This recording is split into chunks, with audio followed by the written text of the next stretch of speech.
তোমরা চাইলে আলাদা করে জলেও এটাকে ভাপিয়ে সেদ্ধ করে রাখতে পারো, আর না হলে একেবারে গ্রেভির সাথেও করতে পারো। এগুলোকে আমি গ্রেভিতে দিয়ে দেবো, আর গ্রেভিতে দিয়ে খুব বেশিক্ষণ ফোটাতে হবে না, কারণ যেহেতু এটা ভাপেই সেদ্ধ হয়ে গেছে। তো আমার সব বড়িগুলোই হয়ে গেছে, আর অনেকগুলোই বড়ি হয়েছে দেখো। আর দিয়ে আমি কিন্তু আর বেশি ফোটাবো না। এটাকে এবার আমি ঢেলে দিচ্ছি থালায় একটা, আর দেখতে কতটা সুন্দর লাগছে দেখো। নমস্কার বন্ধুরা, অন্বেষা ভ্যারাইটি ভিডিওতে আবার একটি নতুন পর্বে স্বাগত জানাচ্ছি। আজকে একটা মজার রেসিপি নিয়ে তোমাদের সামনে হাজির হয়েছি। একদম সম্পূর্ণ নিরামিষ পদ্ধতিতে তোমাদেরকে দেখাবো। তো আমাদের বাড়িতে সব সময় সবজি, মাছ, মাংস থাকে না, আবার থাকলেও সবসময় খেতে ইচ্ছে করে না। তো বাড়িতে যদি কাঁচা আলু থাকে, মাত্র দুটো কাঁচা আলু দিয়ে একদম ঝাল ঝাল মুখরোচক সম্পূর্ণ নিরামিষ একটা রান্না নিয়ে তোমাদের সামনে হাজির হয়েছি। আশা করছি রান্নাটা তোমাদের কাছে খুবই ভালো লাগবে, তাই বলছি স্কিপ না করে পুরো ভিডিওটা দেখতে, আর ভিডিওটা ভালো লাগলে লাইক, কমেন্ট, শেয়ার করতে। আর আজকের পর্বে নতুন বন্ধু থাকলে, আমার ভিডিওটা ভালো লাগলে আমার চ্যানেলটাকে সাবস্ক্রাইব করে আমাকে সাপোর্ট করতে। তো চলো তাহলে দুটো মাত্র আলু দিয়ে কিভাবে মুখরোচক খাবার বানাই, ভাত, রুটি, পরোটা, লুচি, খিচুড়ি সবার সঙ্গে খেতে ভালো লাগবে। আর এই বর্ষার দিনে এই রেসিপিটা একদম জমে যাবে খাবারের সাথে। তো চলো কিভাবে বানাচ্ছি তোমরা দেখতে থাকো। আমি দুটো মাঝারি সাইজের আলু নিয়েছি দেখো। এই আলুগুলাকে আমি ছাড়িয়ে নেব।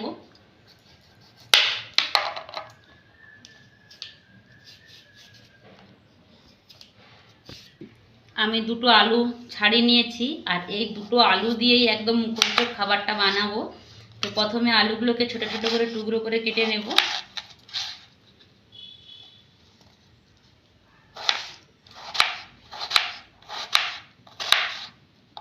তো দেখো এইভাবে ছোট ছোট টুকরো কেটে নেব। আলুটা আমি টুকরো টুকরো করে কেটে নিয়েছি। এবার এই আলুটাকে আমি ফ্রেশ করে ধুয়ে নেব। আলুটাকে একেবারে ফ্রেশ করে ধুয়ে নিয়েছি। এইবার আলুটাকে আমি মিক্সার গ্রাইন্ডারে দিয়ে দিচ্ছি, পেস্ট করে নেব। আর এই আলুর সাথে আমি দুটো কাঁচা লঙ্কা দেব। আলুটাকে আমি পেস্ট করে তারপরে ফিরে আসছি।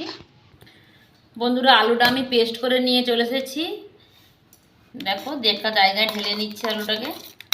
আর এর সাথে কিন্তু আমি কাঁচা লঙ্কা দিয়েছিলাম 4টে মতো।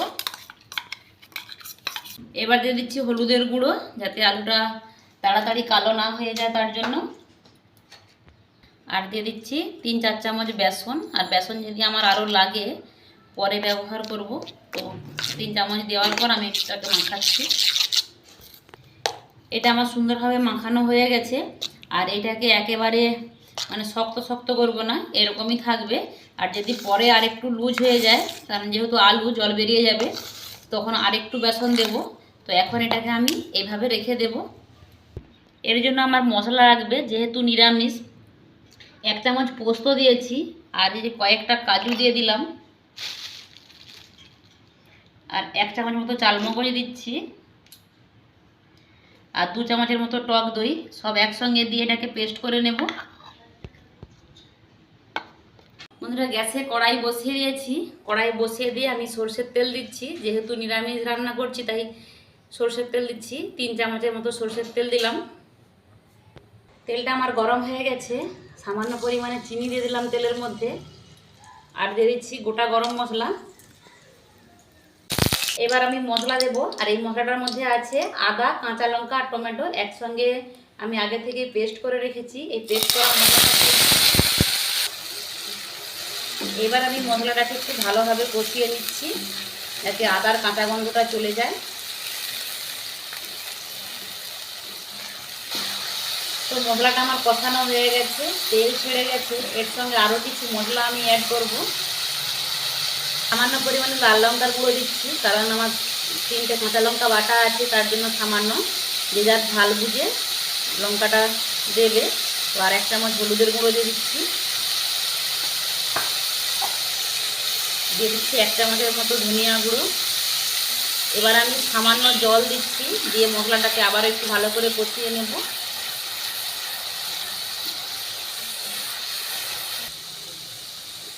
এবার আমি দিয়ে দিচ্ছি কাশ্মীরি রেড চিলি পাউডার 1 চামচ। আর যেহেতু নিরামিষ রান্না, তার জন্য আমি সামান্য পরিমাণে একটু হিং দিয়ে দিচ্ছি। এবার মশলাটাকে আবার একটু ভালো করে কষিয়ে নিচ্ছি।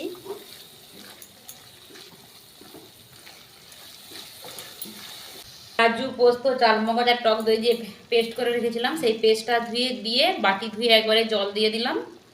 জল দিয়ে এটাকে ভালো করে এবার কষিয়ে নেব।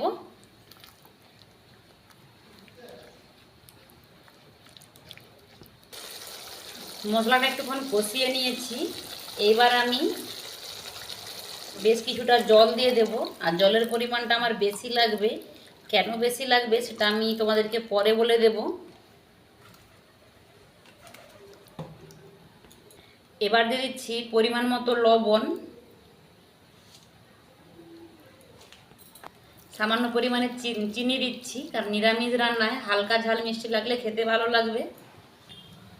এবার একটা আমি ফুটো জামবাটি মানে থালা দিয়ে দিলাম, দিয়ে ঢাকনা দিয়ে ঢেকে দিলাম। ফুটো থালাটা কেন দিলাম সেটা পরে তোমাদেরকে দেখাচ্ছি। এইবার এদিকে যে আলুটা আমি রেখেছিলাম, আলু আর বেসন কাঁচা লঙ্কা একসঙ্গে মিশিয়ে একসঙ্গে যে পেস্টটা করেছিলাম, তাতে এবার আমি লবণ দিয়ে দিলাম স্বাদ অনুযায়ী, সামান্য পরিমাণে চিনি দিয়ে দিলাম, আর আবারও একটু বেসন দিচ্ছি 1 চামচের মতো, দিয়ে সব কিছু সমস্ত কিছু ভালো করে মেশানো হয়ে গেছে। আর ব্যাটারটা কেমন হয়েছে দেখো, দেখে বুঝতেই পারছো। এরকম একটা ব্যাটার রেডি হলে একদম পারফেক্ট হয়ে যাবে। এবার আমি ঢাকনাটা খুলে দিলাম, আর গ্রেভিটা ফুটে উঠেছে দেখে তোমরা বুঝতে পারছো যে ওপরে গ্রেভির তেলটা উঠে গেছে। সেই তেলটা আমি একটু ব্রাশ করে দিচ্ছি পুরোটায়। এইবার এখানে যে আলুর মিশ্রণটা করে রেখেছিলাম, সেই মিশ্রণগুলো ছোট ছোট করে বড়ার আকারে দিয়ে দেবো এর উপরে।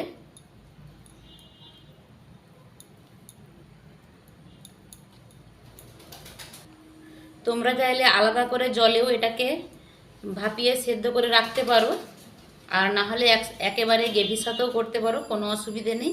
তো আমি একেবারে গ্রেভির সাথে করে নিচ্ছি।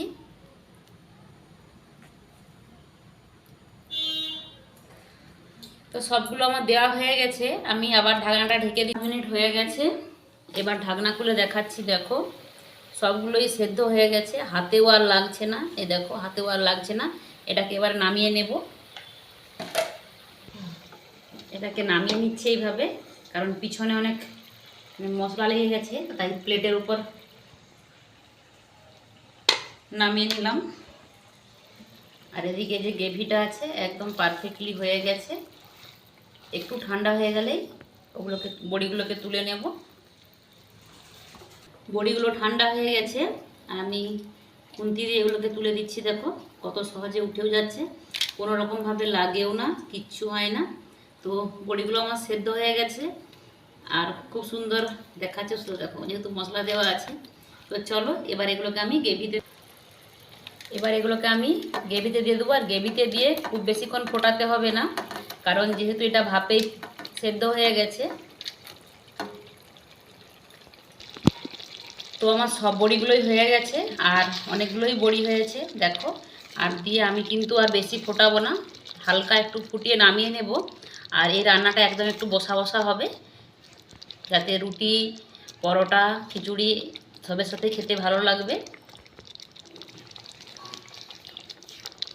তো আমি আর 1-2 মিনিট মতো ফুটিয়ে নেব।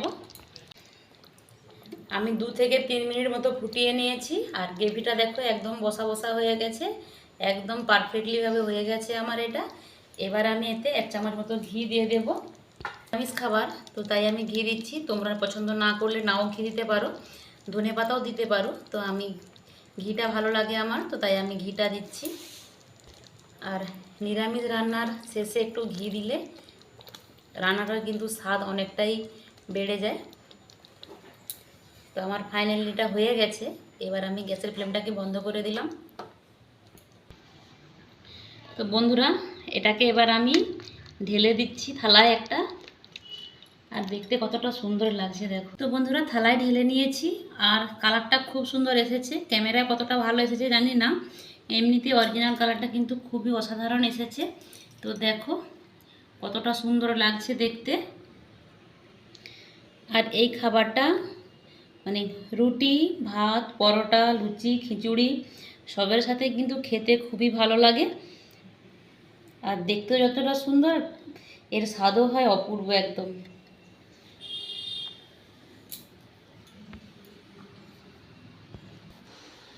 তো বন্ধুরা, আমি তো তোমাদেরকে দুটো আলু দিয়ে সম্পূর্ণ নিরামিষ পদ্ধতিতে একদম মজার একটা রেসিপি বানিয়ে তোমাদেরকে দেখালাম। তো তোমরাও যে কোনো নিরামিষ দিনে, কিংবা তোমরা পেঁয়াজ দিতেও পারো, যে কোনো নিরামিষ দিনে কিংবা আমিষ দিনে এই রেসিপিটা অবশ্যই ট্রাই করে দেখো, খেতে খুবই ভালো লাগে। আর আমার বানানো রেসিপিটা তোমাদের কাছে কেমন লেগেছে অবশ্যই কমেন্ট বক্সে জানিও। ভালো লাগলে লাইক, কমেন্ট, শেয়ার করো। আজকে এখানে ভিডিওটা শেষ করছি। সবাই ভালো থেকো, সুস্থ থেকো। দেখা হবে পরবর্তী অন্য কোনো ভিডিওতে। টাটা।